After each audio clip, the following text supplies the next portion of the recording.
Hi, സുഖല്ലേ? പിന്നെ എനിക്കൊരു സംശയമുണ്ട്, അതൊന്ന് പറഞ്ഞു തരുമോ? ഇന്നൊരു നാടൻ ഉച്ചയൂണാണായിട്ടുള്ളൂ 10 മിനിറ്റിൽ റെഡിയാക്കാവുന്നത്. അപ്പോൾ വീഡിയോ മുഴുവൻ കണ്ടു നോക്കൂ. നിങ്ങളിങ്ങനെ ഉണ്ടാക്കാറുണ്ടെന്നൊക്കെ കമൻറ്റ് ചെയ്യുള്ളൂ. താളും തകരയും 3 മാസം, ചേനയും കൂർക്കയും 3 മാസം, ചക്കയും മാങ്ങയും 3 മാസം, അങ്ങനെയും ഇങ്ങനെയും 3 മാസം. ഇതൊരു നാടൻ പഴഞ്ചൊല്ല്, എല്ലാവർക്കും അറിയാലോ അല്ലേ? അപ്പം പാലക്കാട് ഞങ്ങളുടെ നാട്ടിൻപുറത്ത് കൃഷിക്കാരാണ് കൂടുതൽ. അപ്പോൾ അവർ ഇതിനെ വേറൊരു രീതിയിൽ പറയണത് കേട്ടിട്ടുണ്ട്.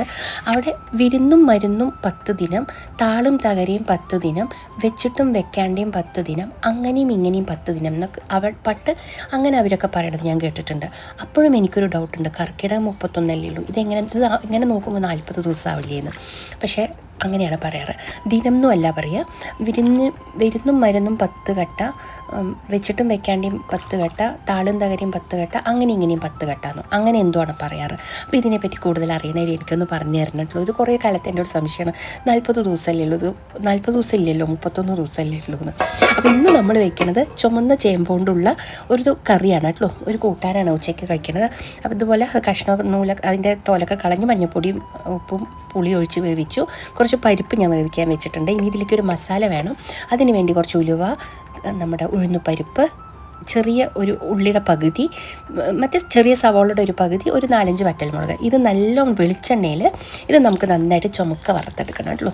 ഇത് നന്നായി വറുത്ത് നല്ല ചുമക്ക മണം വരുന്നമാതിരി വറുക്കണം. ഇതാണ് ആ കൂട്ടാൻ്റെ ഏറ്റവും വലിയ ടേസ്റ്റ്. അപ്പോൾ ഇത് നന്നായിട്ടൊന്ന് വറുത്തെടുക്കണം. നമുക്ക് ഇതിലേക്ക് തേങ്ങയൊന്നും ആവശ്യമില്ല. അതുപോലെ പരിപ്പ് ഒരു പിടി മതി, അരപ്പിടിയായാലും മതി കേട്ടോ, പരിപ്പ് കുറച്ച് മതി. അപ്പോൾ ഇത് നന്നായിട്ടൊന്ന് വറുത്തെടുത്തിട്ടുണ്ട് കേട്ടോ. ഇനി നമുക്ക് നന്നായിട്ടൊന്ന് മയ്യ് പോലെ അരച്ചെടുക്കണം.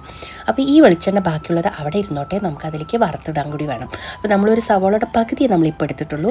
നിങ്ങൾക്ക് ചെറിയ ഉള്ളി ഉണ്ടെങ്കിൽ 2 ചെറിയ ഉള്ളി എടുത്തോളൂ കേട്ടോ. അപ്പോൾ നമ്മളിത് നന്നായിട്ട് അരച്ചെടുത്തിട്ടുണ്ട്.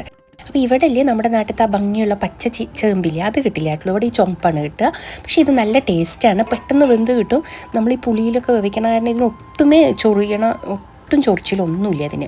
ഇനി നമുക്കതിലേക്ക് വേവിച്ച് നമ്മളുടെ പരിപ്പ് കൂടി ആഡ് ചെയ്ത് കൊടുക്കാം കേട്ടോ. ഇനി ഇത് നന്നായിട്ടൊന്ന് ഇളക്കിയിട്ട് നമുക്കിതിലേക്ക് ആവശ്യത്തിന്, ഞാൻ ആദ്യം ഉപ്പ് ഇട്ടിട്ടുണ്ടായിരുന്നു, എന്നാലും നമുക്ക് ഇത്തിരി ഉപ്പ് കൂടി ആവശ്യം വരും ഇതിൽ. ഇനി നമുക്ക് അരച്ച് വെച്ചിരിക്കണം നമ്മുടെ മസാലല്ലേ, നമ്മുടെ അരച്ച് വെച്ചിരിക്കണം ആ വറുത്തത്, അത് അരച്ചത് ഇതിലേക്ക് ഒഴിച്ചു കൊടുക്കാം. അപ്പോൾ നല്ല മണമാണ് ഇത് തിളയ്ക്കുമ്പോൾ. ഇനി കുറച്ചൊരു 4-5 കറിവേപ്പിൻ്റെ ഇലയും കൂടി ഇടാം. ഞാൻ പറയില്ലേ ഉപ്പ് ഇതിൽ ഇത്തിരി കുറവാണെന്ന്, ആദ്യം ഞാൻ ഇട്ടുണ്ടായിരുന്നു, എന്നാലും കുറവായിരുന്നുള്ളൂ. അപ്പോൾ ഞാൻ കുറച്ചുകൂടി ഉപ്പിട്ട് കൊടുത്തിട്ടുണ്ട്. ഇതപ്പോൾ നന്നായി തിളയ്ക്കേണ്ടത്. ഇത് തിളയ്ക്കുമ്പോൾ നല്ല മണമാണ്.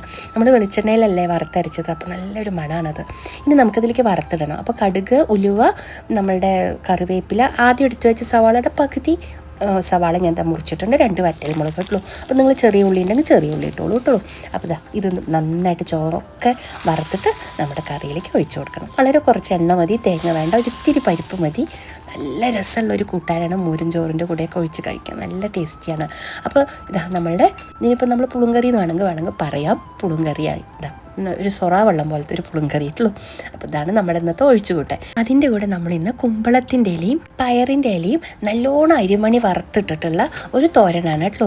അത് വെറും 3-4 മിനിറ്റിൽ ആ ഉപ്പേരിയാവും. അപ്പോൾ ആ തോരനാവും. നിങ്ങളൊന്ന് നോക്കി നോക്കൂ, കണ്ടു നോക്കൂ. നിങ്ങളിങ്ങനെ ഉണ്ടാക്കാറുണ്ടോ എന്നൊക്കെ കമൻറ്റ് ചെയ്യണം കേട്ടോ. അപ്പോൾ ലൈക്ക് ചെയ്യാനും ഷെയർ ചെയ്യാനൊന്നും മറക്കരുതേ. സബ്സ്ക്രൈബും ചെയ്യണേ, ഹൈപ്പും ചെയ്യണം. അപ്പോൾ ഞാൻ അന്ന് കാണിച്ചിട്ടില്ല, എൻ്റെ ജനലിൽ ഞാൻ കുറച്ച് പയർ മുളപ്പിച്ചത്, അതിന് 10 ഇലയായിട്ടുണ്ട് കേട്ടോ. അപ്പോൾ ഞാൻ ആ ഇല കൂടി എടുത്തു, നമ്മുടെ കുമ്പളത്തിൻ്റെ ഇല എടുത്തു.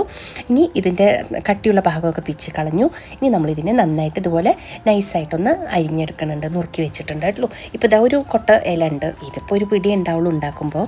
ഇത് നമുക്കൊരു പ്ലേറ്റിലേക്ക് മാറ്റാം. ഇനി അതിലേക്ക് നമുക്ക് ഒരു കഷ്ണം സവാളയോ ചെറിയ ഉള്ളിയോ എന്തെങ്കിലും, ചെറിയ ഉള്ളി ഉണ്ടെങ്കിൽ നല്ല ടേസ്റ്റി ആയിരിക്കും കേട്ടോ. ചെറുതായിട്ട് വട്ടത്തിൽ അരിഞ്ഞിട്ട് അതിലിടൂ. ഇതിനകത്ത് ചെറിയ ഉള്ളി ഇല്ല, അതുകൊണ്ടാണ് ഇന്നെല്ലാം സവാളയിൽ ഉണ്ടാക്കിയത്.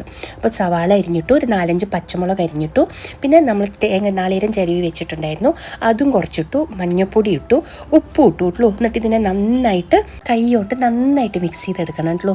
ഇനി നമുക്ക് മെയിനായിട്ട് ഇതിലേക്ക് വേണ്ടത് ഒരു വലിയ 2 സ്പൂൺ അരി വേണം കേട്ടോ. ഞാനിവിടെ പുഴുങ്ങലരി തന്നെ എടുത്തിരിക്കുന്നത്. പിന്നെ നമ്മളുടെ ഉഴുന്നുപരിപ്പ്, കടലപ്പരിപ്പ്, വറ്റൽമുളക്, കടുക്, ഇത്ര സാധനം വേണം. കടുകും വറ്റൽമുളകും പൊട്ടിച്ചിട്ട് അതിലേക്ക് നമ്മുടെ അരിയും ഉഴുന്നും കടലപ്പരിപ്പും അതെല്ലാം കൂടെ നന്നായിട്ടൊന്ന് വറുക്കണം. ഈ അരിയെല്ലാം മലരി പോലെ ഇങ്ങനെ പൊരിഞ്ഞു വരും, അങ്ങനെ വരണം കേട്ടോ, അതുപോലെ വരണം. ഇനി ഇതിലേക്ക് നമ്മൾ മിക്സ് ചെയ്ത് വെച്ചിട്ടില്ലേ നമ്മളുടെ ഈ ഇലയും പൊടികളൊക്കെ മിക്സ് ചെയ്തത് നമുക്ക് അതിലേക്ക് ഇട്ട് കൊടുക്കാം. അതിലിട്ടിട്ട് ഒരു 2 മിനിറ്റ് ഒന്ന് അടച്ച് വെക്കാം.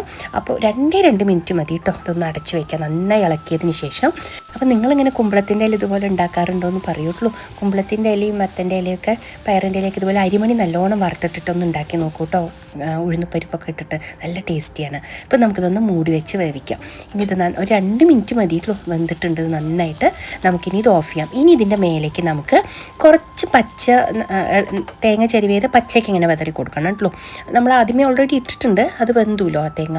ഇനി നമുക്ക് ഇതിൻ്റെ മേലേക്ക് കുറച്ച് പച്ചയ്ക്കുള്ള തേങ്ങ കൂടി വിതറി കൊടുക്കണം. നല്ല ടേസ്റ്റുള്ള തോരനും റെഡി ആയിട്ടുള്ളൂ. അപ്പോൾ നിങ്ങൾ ഇങ്ങനെ ഉണ്ടാക്കാറുണ്ടോ എന്നൊക്കെ നിങ്ങൾ കമൻറ്റ് ചെയ്യണേ. അപ്പോൾ ഞാൻ ആദ്യം ചോദിച്ചില്ലേ, അത് നിങ്ങൾക്ക് അറിയണത് അതിനെപ്പറ്റി എന്തായാലും പറഞ്ഞു തരണേ, കമൻറ്റ് ചെയ്ത് തരണം കേട്ടോ.